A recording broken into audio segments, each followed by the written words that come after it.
When I was 18, I worked at a local coffee shop in my hometown, and I often worked there, picking up shifts and closing 6 nights a week. I had lots of regulars and lots of randoms, but other than maybe a few awkward orders, I never really had a problem with a customer being inappropriate or out of hand. This night was already really stressful for me as it was Halloween, and I was a little bummed to be closing while my friends were out and about. But I had friends to go to a house that my friends rented right down the street after work, with some pastries and Red Bull, so I really didn't mind too much. It was about 9:45 PM, and I was already ready to close right at 10. It had been dead since about 8, and all I had to do was a final register count. Everything was clean, and I was reading a book to pass the time, trying not to watch the clock. Our counter, by the way, is like a bar counter, long, with the register near the door at the closed end, and with the one far end open for us to go in and out of, right near the door to our back room. A man walked in the front door. He looked about mid-20s. He was black, had on a big hoodie, and was wearing sweatpants that sagged down, so I could see the waistbands of 2 different pairs of gym shorts underneath. I am a young white female, but I have no fear of people. I am not racist, so I didn't bat an eyelash when he walked in with one hand in a hoodie pocket and the other in the pockets of one of the pairs of gym shorts. Men of all races wear clothes like that and carry themselves that way, at least where I live. So, with no concern, I greeted him and asked him how he was and what he was thinking of ordering. He took his time responding, but wasn't looking at the menu or at our chalkboard with seasonal drink offers. He was looking at the front door. He took about a minute, then turned to me and asked my name. I often had male customers ask this, so I told him, and then asked again what he was looking to order. He began to ask me more questions about me and my job. He asked if I liked it. I responded, thinking maybe he wanted a job application, and gave him a very short version of how I felt. It was almost 9:50. I kept checking my phone, thinking that I just wanted to make his drink so I could clean up again and meet my friends. He nodded, saying he thought I liked my job, which I thought was strange, but again, didn't think about it. I agreed again. He then started to ask about the shifts I worked. I figured he had sympathy that it was Halloween, and I gave him a vague answer. He then asked why I didn't work on Thursdays. My heart jumped. I didn't see that one coming from a mile away. I struggled to respond, and he continued and asked if Sunday mornings were better than Wednesday nights. At this point, I broke into nervous laughter and smiles, asking him if he was looking to work for the coffee shop and that we needed help. He stopped smiling at this point, and his hand in the hoodie pocket made an abrupt move to the very inside pair of gym shorts, basically so that he would be grabbing himself. He didn't quite reach in all the way, and I felt like I was going to pass out. I asked him to order or leave, as the end of our business day was almost there, and that I needed to clean up and lock up. At this point, I grabbed my cell phone and kept it in my hand, thinking, how can I dial 911 and not have him begin to molest himself in front of me, or whatever he planned on doing. He began to sort of lean on the counter and ask me questions. He asked me where I lived, did I have a boyfriend, what were my plans for that night. I was trying hard not to cry and tried myself to lie through more vague answers, hoping he would go away if I just didn't freak out. He began to move away from the register, still leaning on the counter, hands in his pants towards the open end of the bar. I began to back as far towards the front door as possible, but that end had no opening and was so high I couldn't jump it without considerable effort in climbing over an espresso machine. The only other exit I could think of was our narrow drive-through window. Clutching my phone, I asked him what he wanted. For some reason he stopped. He stood up and looked towards the front door, then turned to look at the clock behind him. I took the chance to start writing a text message to my friend, and it said, if I'm not at your place in 10 minutes, call the police. He caught me sending the text and asked me who I was texting. I told him my boyfriend, and his face became something that I will never forget. His eyes blazed, and he was still as stoned. He calmly told me to throw my cell phone across the floor, specifically telling me to try and throw it to the drive-thru. I had to really toss it about 9 feet away. After, he began to scream, making his way again down the counter. He asked me how I could have a boyfriend when he has been watching me at work for the last 2 months as often as possible, and had never seen a man drop me off or pick me up at work. He pointed to the side of the building that I had parked on and said he knew I parked my blue Toyota there earlier, and not to lie to him. I asked him to leave, beginning to cry. He then began to describe my work shifts to a T. When I came in, when I left, how I smoked across the street on break.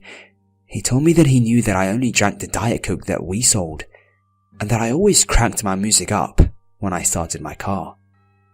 At this point, he pulled a small gun out of the gym shorts and waved it around, as he said that I was stupid to lie to him, that he knew it all.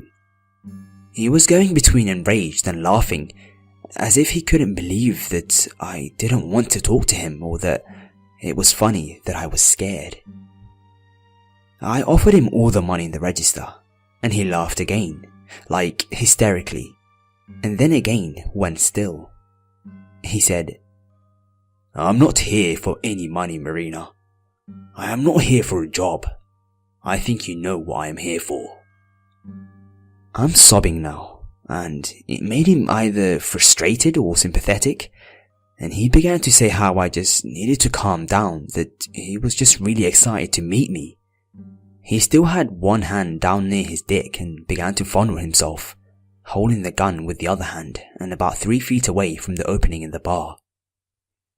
I asked him again to please leave.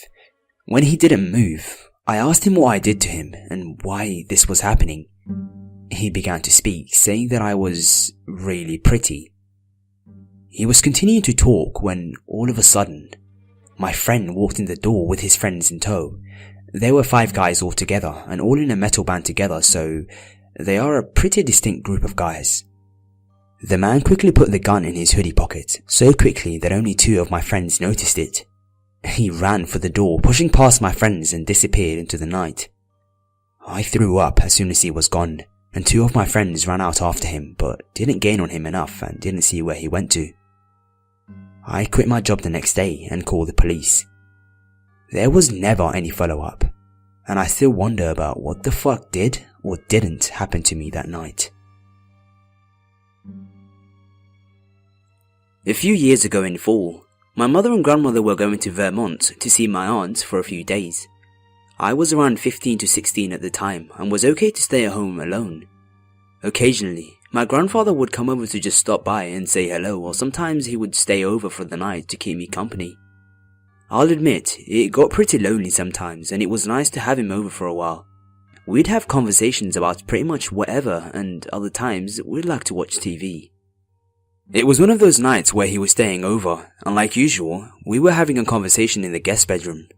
My grandpa was in bed, and I was standing next to the bed. At this point, I should tell you that the guest bedroom is located on the 2nd story of the house, and the window that gives you a view to the backyard is directly across from where I'm standing. Anyways, I started talking to him and then stopped mid-sentence. I heard something. It sounded like a light tapping sound. After a few seconds, it stopped and I resumed talking. Not even a minute later, I heard a light tapping sound again. My grandfather also heard it. This time I was able to locate where the sound was coming from. The window. It was hard to see anything, considering how dark it was outside. The tapping got louder and started occurring in shorter intervals. I then realized that small rocks were making the sound. Someone was throwing rocks at the window. My grandpa gets out of bed to see who's down there, but I quickly tell him to move away for fear of being seen. I crawl around the bed and over to the window and cautiously look out. As I feared, there was a man down there picking small stones off the ground. I couldn't really see what the man looked like. All I could see was he had short brown hair, a black ski cap and dark clothes. As for his face, it was covered by the shadows. I slowly get up to get a look at his face, which looking back, was a stupid idea. All of a sudden, the man's head looks up right at me. He saw me. I quickly get back down on the ground and crawl around the bed again. My grandfather is confused, not knowing what I saw. I get back up and look at the window. The man drops the rocks and slowly walks backwards into the darkness, out of sight. I figured he was gone, but I was so wrong. I hear leaves crunching and twigs snapping in the backyard. The man is running towards the house. I see him coming from out of the darkness as he jumps at a window on the first story. He starts climbing up the house as I panic for my grandfather to get a knife from downstairs. Too late. I see a gloved hand forcefully shove a knife under the window in an attempt to open it. My grandfather quickly gets out of bed, goes to the window, and threatens to call the cops. The man doesn't listen and tries even harder to get the window open. My grandpa hits the window with his fist, making it vibrate, causing the man's knife to slip out under the window. The man falls but quickly grabs onto the house and starts climbing down. At this point, my grandpa and I go downstairs to call the police. We were on our knees to avoid being seen through the windows in the process. The police show up a few minutes after the call and search the backyard. The man is nowhere to be seen. All they found was his knife he dropped, and the top of our fence was a little damaged, indicating that the man struggled to jump over the fence. This has since been the scariest thing that's ever happened to me. A bit of background. This happened in the summer, and I believe I was about 12 at the time. I was staying in a hotel in a fairly large city with my mum and my younger brother. We were visiting other extended family, but chose not to stay in their house. My brother is younger than me by a decent amount, so I was usually told to keep an eye on him. On the day that we arrived, my mum told me to do just that while she checked us in and received our room card. So my brother and I sat down on a couch in the lobby and relaxed a little bit. While we were sitting, a man in about his mid-40s walked into the hotel. The couch was facing the hotel doors, so I got a good look at him. I remember that he was very average looking. Describing his features in detail could generate several different images. The guy comes in and sits on the couch opposite ours. I didn't think anything of it until I realized that he didn't go up to the counter first. He just came in and sat down. It made me feel a little bit uncomfortable. I thought that he might have followed us in. Thankfully, my mum called us over and told us that our room was ready. We left the lobby and went to our room. Shortly afterwards, we left the hotel to go meet our family. I forgot about the man for the rest of the day. We returned at about 7, and my mum told us that we could go swimming in the hotel pool. We all went to our rooms, changed, and went to the pool. A few minutes after we got in the shower, the same man from before walked in and sat down. He was wearing jeans and a sweater, so he definitely wasn't going swimming. Again, we didn't think much of it, until I could see that my mum was visibly worried. She pointed him out to me, and she said that if he didn't leave within 5 minutes, we needed to go back to our rooms. 5 minutes passed, and he was still there. So we got our things and left. By then it was close to 8 PM. We had brought a rented movie to watch, so we planned to watch that and go straight to bed.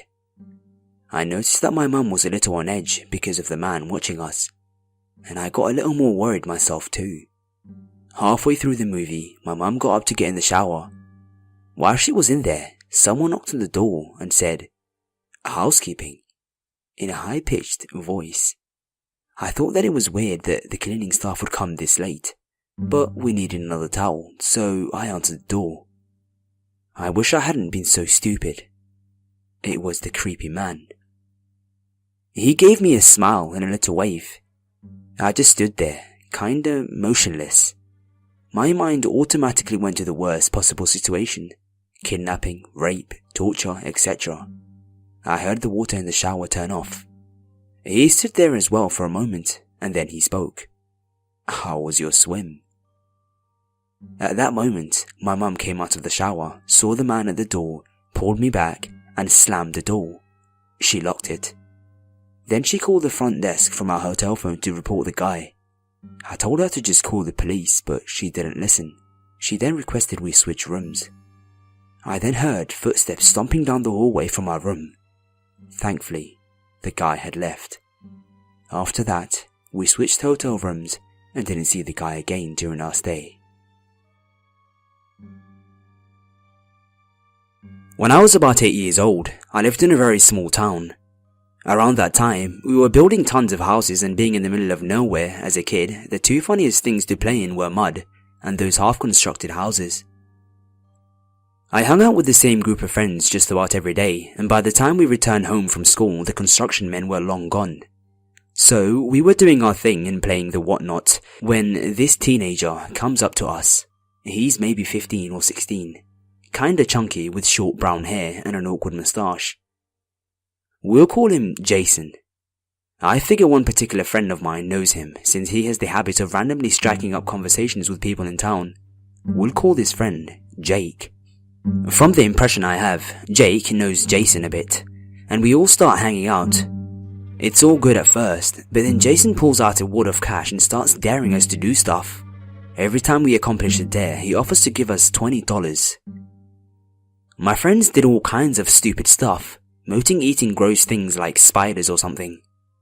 It didn't really bring up any alarms, maybe because I was too greedy to see the harm in it. Eventually, a few of my friends leave, and it's just Jake, Jason, and I. Jason offers me $20 if I can dodge rocks that he throws at me. I was reluctant at first, but then he raises up the price, and I wanted to prove I'm not a complete wimp, so I do it. One after another, for what feels like an hour, he's trying to hit me with these rocks from 30 feet away. Thankfully, I keep dodging it, but with each throw, I can see this guy is getting irritated, and may in fact actually want to hurt me. Finally, I'm fed up at this point and just want to go home. We stop that game, but Jason is stalling for some reason after telling him that I'm heading home. Then Jason makes one more offer, and for a larger price. I'll give you $200 if you two have sex in that house over there, referring to me and Jake. This is when I turn to Jake and have an immediate feeling of, what the fuck did we just get ourselves into? We exchange a glance that can be read as, we need to leave now. We don't want to piss this guy off and feeling we need to run away, all the while practically walking on eggshells. We basically say no and try to say we were expected at home soon, but this guy won't drop it. And eventually, while he's trying to convince us, we make a run for our bikes and pedal as fast as we can. Jason runs to his four-wheeler and starts chasing after us. We still pedal as fast as we can, but his four-wheeler keeps up with us, and he starts gently tapping the back of our tires with the front of his wheeler. At first, I think this was meant to scare tactic. I don't think he was trying to kill us, but he still wouldn't leave us alone. As we got further away from the scheduled construction area and closer to homes where people could hear us screaming, he started to get off our asses. And the last thing I heard from him was, "I know where you live. Keep your mouth shut." After we were in safety, Jake goes on about not telling anyone what just happened. I was late in getting home, which made my mum question my whereabouts. I told her everything, and she called the cops. After the cops were called, I was told the reason he may have had all the money is because prior to that day, someone robbed the nearby gas station. I wasn't really kept in the loop after that, so I don't know what actually happened to Jason. From what I heard, I don't think he was arrested, and my stepdad made sure he became a target among our neighbours. He never messed with us again.